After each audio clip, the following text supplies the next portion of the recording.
Carolyn, a trichologist at Absolique Hair Health Clinic. Today we're going to demonstrate a hair health check.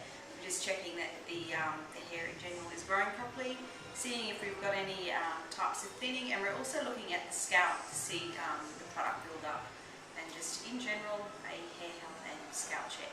So we're going to use a microscope to do that today.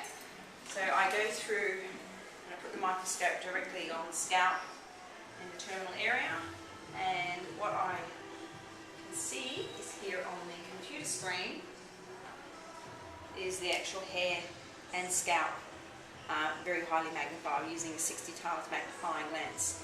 So I've got a dermal image there, meaning I'm looking beneath the surface of the scalp. So I'm just going to change that, and now I can see the actual shine on the scalp.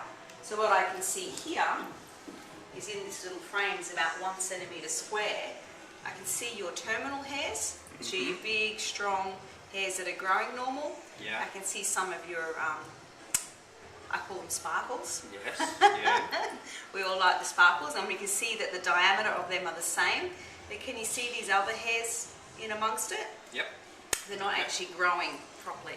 So they're not the diameter that they used to be or should be, and that just shows that at some stage you've had disruption in the hair cycle, potentially some hair loss, and you may not have as much hair as what you used to have.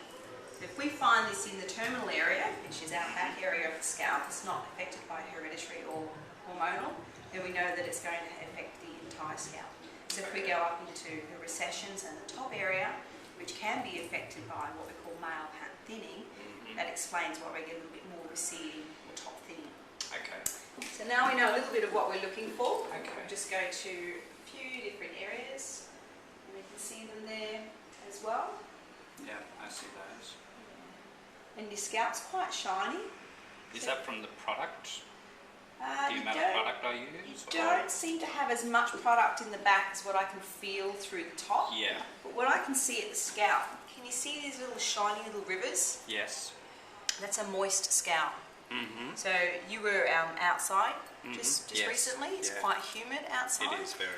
So this is the perspiration, basically. So it's not oil per se, because oil would sit in the follicle, So, whereas the moist scalp shows in what we call little rivers or channels so through the if it scalp. was oily, it would sit in pools? Yeah. In there? Okay. And we might find that when we go to the front as well. And also just the angle of the scalp, it's a bit difficult for it to all sit there. But an oily scalp shows very, very shiny, whereas we can clearly see that the sort of channels are rivers. Okay.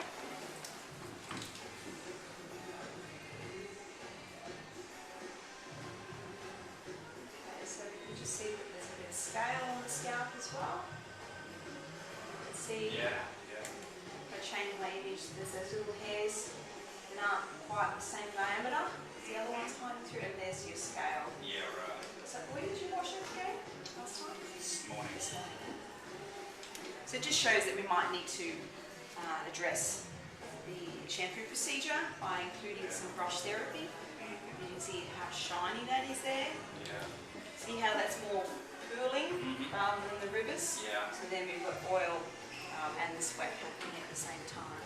I can feel the heat a little bit coming off the scalp. Yeah. And then you get the product in amongst that all as well.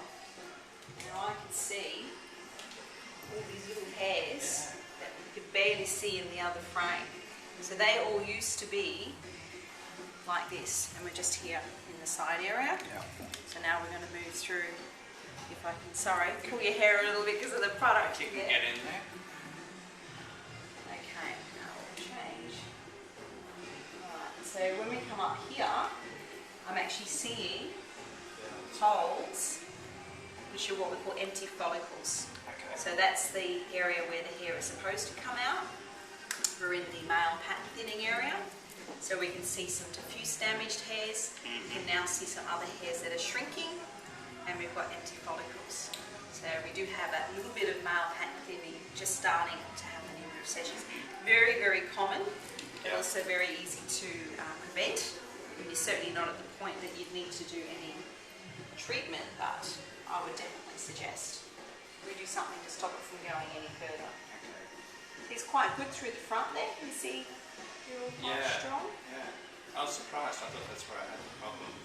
Right in here in the front. Yeah. It's really a very strong hairline there. See that all there? Mm-hmm. It definitely changes when you go.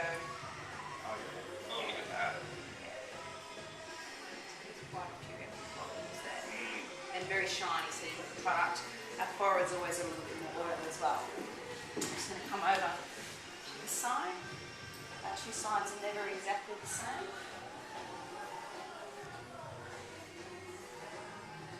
Okay, it's a bit difficult to see if there are any more what we call vellus hairs through there because there's so much moisture on the scalp. So potentially what I would do is I would...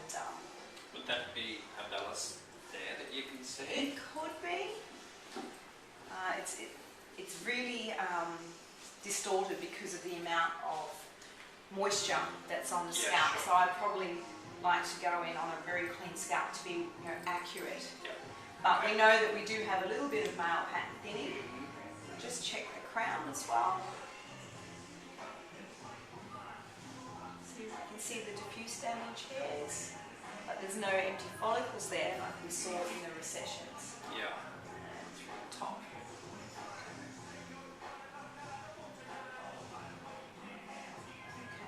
So probably the biggest things that we've seen there is we've definitely got quite a moist scalp. So just to teach you a proper brush therapy to exfoliate the scalp and get that oil to the surface. And then I will show you how to use an actual scalp cleanser because a hair shampoo is going to leave this residue on.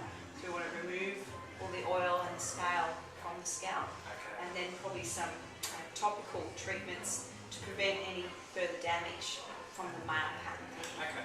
Now that's caused by DHT, dihydrotestosterone. So I would use... What does that do? DHT actually binds to your strong terminal hairs and it makes them shrink. Okay. So that was the shrinking hairs and the empty follicles that we saw along the edge of the recession.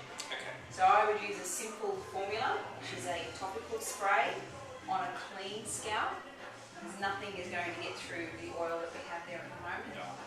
The product I like to use for that, which is really easy, is Actibalance. Oh, yeah. I have done some other videos demonstrating that. Easy to apply on a clean scalp, and then you can go in and use your product. Now just a tip, when you are applying your product, instead of coming in and applying it onto the hair, which is pushing it into the scalp, we would apply it backwards. Okay. So the product is for the hair, but not actually for the scalp. And that Okay. would keep the scalp a little bit And that's what I'm doing. I'm putting it on the scalp. Right. So scalp is actually skin and hair is hair. So you're styling your hair, but we keep it off the skin. Okay. So you're not going to go and put the hair gel on your face. No, Botox for that. Very good. Well, thank you. I hope that's helped. You've been a great model for me. Thank you. That's very informative. Right, spend I know some what's time happening. cleaning your scalp and Okay. teaching you how to use Actibalance. Look forward to it.